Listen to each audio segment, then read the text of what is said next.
Sir வணக்கம் sir. Sir எப்பவுமே உங்கள் அண்ணன் திருமாவளவனில் வந்து எப்பவுமே கிரிட்டிசைஸ் பண்ணி பேசிக்கிட்டே இருப்பீங்க. எனக்கு மட்டும் அடிக்கணும் ஆசையா? நான் இடிச்சேன் தெரியாம சாரி கேட்டேன். முறைச்சு முறைச்சு பாத்துக்கிட்டு இருந்தான். இவனை பார்த்தாலே அடிக்கணும் போல இருக்கியா? சாரி கேட்டதுக்கு யாரா முறைப்பாங்களா? அதெல்லாம் பார்த்தாலே அடிக்கணும் போல இருக்குன்ற. அட நம்பியா, பார்த்தாலே அடிக்கணும் போல இருந்துச்சு. பார்த்தாலே எப்பறம் ஒருத்தனை பார்த்தா அடிக்கணும் போல தோணும். வேணா பாரு பாரு தம்பி. யாரும் முறைக்கிற? முறைக்கிற மாதிரி தான் இருக்கு. என்ன முறைக்கிற? எதுக்கு திருப்பி முறைக்கிற? மே 31 ஏதோ பெரிய கூட்டம் நடத்த போறாங்க. அம்பேத்கர் மாதிரி எல்லாருமே வரணும். திடீர்னு அம்பேத்கர் என்ன பண்ணாரு இவங்கள? சார் அவரோட கொள்கை தலைவர் சார். என்ன சார் இது? அப்படியா? உன் கொள்கை தலைவர் பெரியார் தானே, நீ ஏன் அம்பேத்கர் கிட்ட வர? ஐயோ, எந்த ட்ரெண்ட்ல பேசினாலும் எந்த ரூட்ல போனாலும் விடவே மாட்டேங்கிறானே, நான் என்ன பண்ண? அப்போ கூட அவர் சொல்லும்போது வந்து அம்பேத்கர்னா அவர் மாதிரியே வந்துடாதீங்க, ஏன்னா அவர் மீசை இல்லாமல் இருப்பாரு, நம்ம மீசையோட இருந்தாதான் நம்மளுக்கு ஒரு கம்பீரம் அப்படின்ற மாதிரி பேசியிருக்காரு சார்.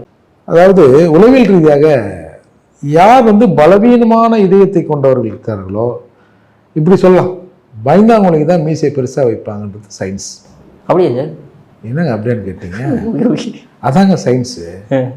இந்த மீசை பார்த்து கூட உனக்கு பயம் இல்ல? என்னடா பெரிய மீசை, இந்த மாதிரி எத்தனை மீசையை நான் பார்த்திருக்கேன் தெரியுமா?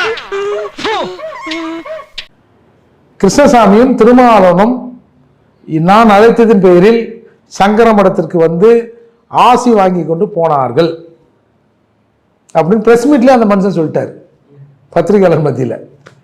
கிருஷ்ணசாமி சொன்னார், ஆமா நான் வந்து போனேன், சங்கர மடத்துக்கு போனேன், பார்த்தேன், வந்தேன்னு. இன்னைய வரைக்கும் எங்கள் அண்ணனுக்கு பதிலே சொல்லலை. ஒன்று போனேன்னு சொல்லு, இல்லை போகலன்னு சொல்லு. பெரிய மச்சன் வந்து அவர் பாரு எப்படி வந்து பொய் பேசுறாரு பாரு, அப்படியா சொல்லணும்ல?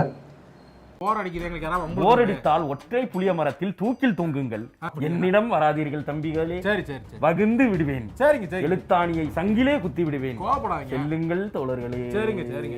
உங்க வீட்டு பிள்ளையா நினைச்சு எல்லாரும் என்னை மன்னிச்சிருக்க.